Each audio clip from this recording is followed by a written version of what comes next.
Ser Podcast. Las 8 de Hoy por Hoy en Ser Podcast. Hola, muy buenos días. La jueza de La Dana, la jueza que más información tiene sobre lo que pasó durante la peor catástrofe reciente que ha vivido nuestro país, tiene claro que aquel día se cometió una negligencia grosera que no se ciñe solo a la exconsellera y al exalto cargo a los que ha imputado, sino que se extiende a quien ella no puede imputar, a Carlos Mazón. No lo puede imputar porque sigue siendo diputado y, por tanto, está aforado. La jueza pide al Tribunal Superior que investigue por homicidio imprudente grave a Mazón, que pasó más tiempo en el Ventorro que en el Cecopi. Dice la jueza que aquella comida se prolongó de una manera injustificada y que de facto la emergencia se detuvo para él en el mismo momento en el que entró en el reservado del restaurante antes de que se presentara tarde en un Cecopi que ya había sido convocado tarde. La negligencia se prolongó largas horas. Los fallecimientos se iban produciendo de manera imparable sin que se tomaran decisiones básicas, dice la magistrada. Sastre, buenos días. Buenos días, Barceló. Y esta exposición razonada de la jueza de Catarroja se conoció justo en la mañana en la que comparecían en les Corts Valencianes representantes de las víctimas, como Rosa Álvarez. El 29 de octubre ustedes rompieron muchas vidas. Unos murieron por su negligencia, otros conseguimos salvarnos.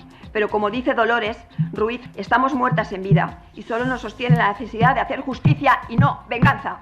Tenemos días malos y días peores. Gracias a ustedes, arrastramos el duelo terrible de haber perdido a los nuestros por la ineptitud y negligencia de los suyos, de saber que sus muertes eran absolutamente evitables. La tesis de la jueza es que La Dana no fue un imprevisto, sino que la Generalitat estaba advertida del riesgo mortal que se corría.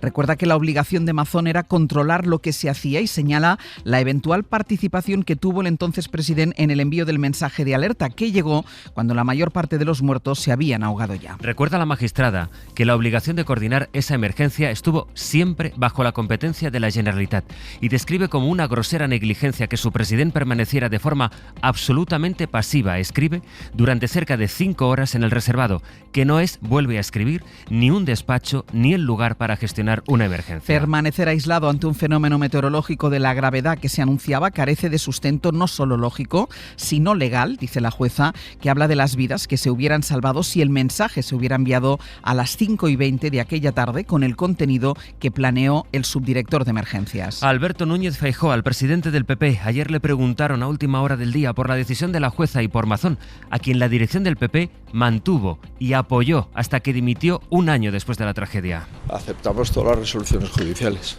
¿El señor Mazón debería dimitir? El señor Mazón ya ha dimitido hace tiempo. Dejar el acta. Con todos los respetos. Vamos a esperar tranquilamente a la decisión del Tribunal Superior de Justicia de Valencia y ya les advierto que yo estoy muy tranquilo. El Tribunal Superior, ese tribunal, decidirá ahora si asume la causa o rechaza la exposición de la jueza de Catarroja.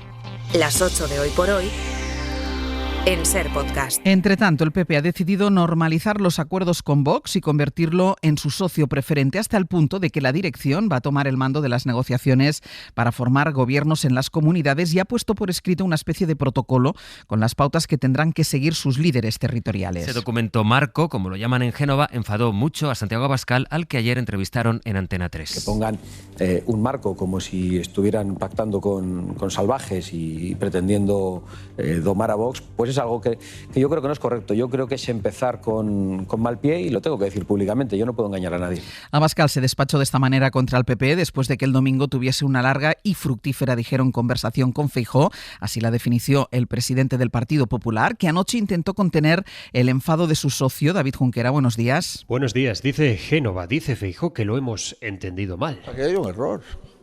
Es un documento para el Partido Popular, no es un documento para Vox. Como no es un documento para Vox, Vox no debería enfadarse. Pero no creo que un partido político deba de molestarse porque yo mande un documento a los presidentes autonómicos de mi partido. Ha habido un problema de interpretación, asegura Feijóo. Por su parte, fuentes de la Dirección Popular defienden que al final, en el cabreo de Abascal, hay postureo eso nos dicen, y también a veces mucha testosterona, eso aseguran también.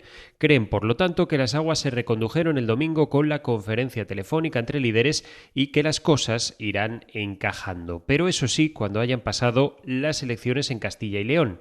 Desde Génova puntualizan, los líderes regionales siguen siendo la punta de lanza de las negociaciones, aunque la dirección trata de igualarlas y ordenarlas. Azcona ha estado hablando con Tellado en Génova y Guardiola tiene previsto sentarse esta misma semana con Vox. Así que las cosas se mueven, pero con el lastre que supone que haya unas urnas todavía por abrir. De Vox, con quien el PP trata de normalizar así los acuerdos, habló ayer José María Aznar para advertir de que la derecha populista, que es como la llamó, en realidad no quiere pactos con su partido. Yo lo digo con toda claridad, sí. No, por favor, no se pierda mucho el tiempo hablando de pactos o de alianzas. O sea, el interés fundamental de los dirigentes populistas de la derecha en España, es decir, de Vox, es no pactar con el Partido Popular.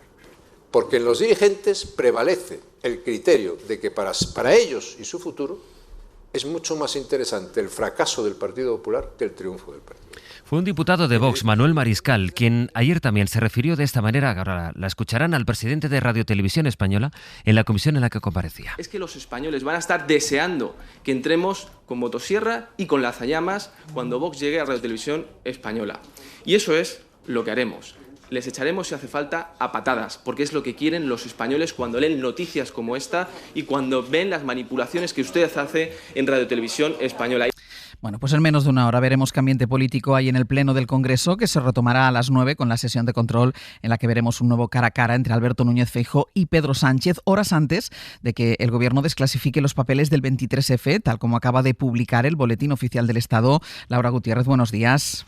¿Qué tal? Buenos días. Y ya está en el BOE la orden que recoge la decisión del Gobierno de desclasificar todos los archivos del Estado que atañen al 23F, asuntos, actos, documentos, informaciones, datos y objetos relativos al golpe, dice el BOE. Es una orden pura y dura, sin entrar en detalles, con la justificación legal. No hay una lista concreta de lo que se va a desclasificar por si aparecieran más legajos, más allá de las 134 unidades documentales que el Gobierno ya tiene localizadas en los ministerios de Defensa, Interior y Exteriores, que hasta ayer por la tarde estaban trabajando en recopilar todos esos archivos que hoy Moncloa publicará en su web a partir de mediodía. Entre esos papeles habrá informes y conversaciones transcritas y ahí puede estar lo más interesante de esta desclasificación, qué vamos a poder encontrar, qué se va a desclasificar de esas comunicaciones que se mantuvieron con el exterior del Congreso y si habrá algo relativo al papel que jugó el emérito. Los historiadores, Ángel, son escépticos porque la gran mayoría de archivos comprometedores fueron destruidos. Laura, gracias.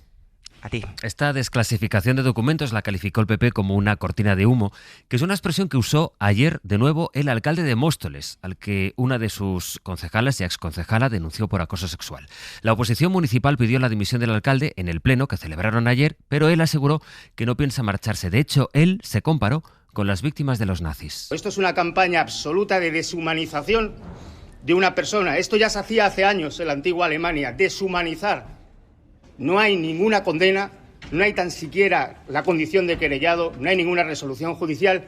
¿Qué hay? Hay 6 portadas en un medio de comunicación. Para mí, 2 para el DAO. Esto es una campaña absoluta, otra cortina de humo para hablar de ese falso feminismo que no deja de ser un machismo rancio. Hemos conocido además una nueva denuncia contra Íñigo Errejón por una presunta agresión sexual. La denuncia la presenta una mujer que pide que se preserve su identidad. Pedro Jiménez, buenos días. ¿Qué tal, Ángels? Buenos días. Sí, la denunciante es una actriz de reconocida notoriedad y proyección pública que pide al juez que la declare testigo protegido por miedo a represalias. La denuncia relata que Íñigo Errejón y ella se conocieron por Instagram e iniciaron una relación que duró menos de 4 meses. La víctima recoge 3 episodios sexuales no consentidos en octubre de 2021. El primero se produjo en el baño de un local en Móstoles. Ella estaba en una boda, pero él le puso un taxi para que le acompañara. Ambos habían consumido alcohol y drogas y en los baños del local le forzó para que le hiciera una felación.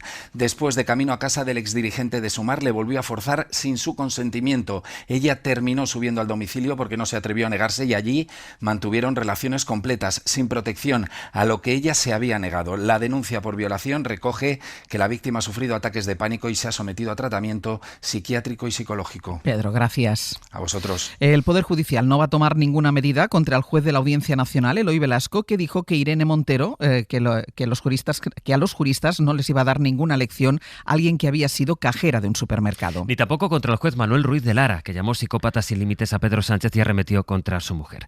El Consejo de los Jueces había abierto expediente a los dos magistrados, pero lo va a cerrar, porque la mayoría de los vocales conservadores, propuestos a petición del PP, cree que les ampara la libertad de expresión.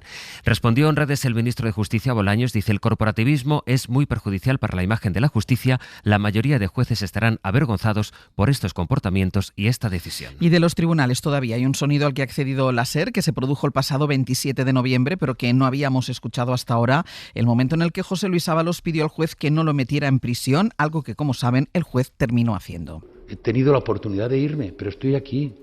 Pero les diré, más allá del arraigo que tengo, de que no tengo dónde ir, en ninguna parte del mundo, por más que se empeñen. Pero yo sigo manteniendo mi inocencia, ya sé que no es creíble. Pero ese afán por demostrarla hace justamente que permanezca en mi país. Hoy por hoy noticias. Ser Podcast. La policía local de Alicante ha presentado el informe que ha hecho después de haber ido piso por piso por la lujosa urbanización con viviendas de protección oficial, cuya adjudicación está bajo sospecha porque algunas de ellas fueron a parar a personas del entorno de funcionarios del ayuntamiento o del PP que gobierna la ciudad. Los agentes se han encontrado con resultados realmente singulares. Empadronamiento sin certificar. O el caso de 3 hermanos y 2 de sus primos que tienen entre 18 y 24 años y que consiguieron un piso para cada uno. Radio Alicante, Elena Escudero. El ayuntamiento alicantino calcula que estos titulares tendrían 14 o 15 años cuando se apuntaron a la cooperativa y tienen dudas de que esto sea legal. Además, la policía local ha certificado que 89 de los 140 pisos públicos se adjudicaron a familias monoparentales y en al menos 20 viven más personas. En 46 no hay nadie empadronado y 26 están deshabitados por el momento. El ayuntamiento exige explicaciones a la cooperativa. Cristina Cutanda es su portavoz. Hablamos de 5 jóvenes. ¿Cuándo se inscribieron estos cooperativistas? ¿Con 14 o 15 años? Hay el caso de otra persona y que tiene el mismo apellido que otros 2 jóvenes de 19 y 22 años, con un piso cada uno. Desde la cooperativa defienden la legalidad de las adjudicaciones y así lo demostrarán, dicen desde Fraorgi, ante el juzgado. Hoy por hoy noticias. Ser Podcast.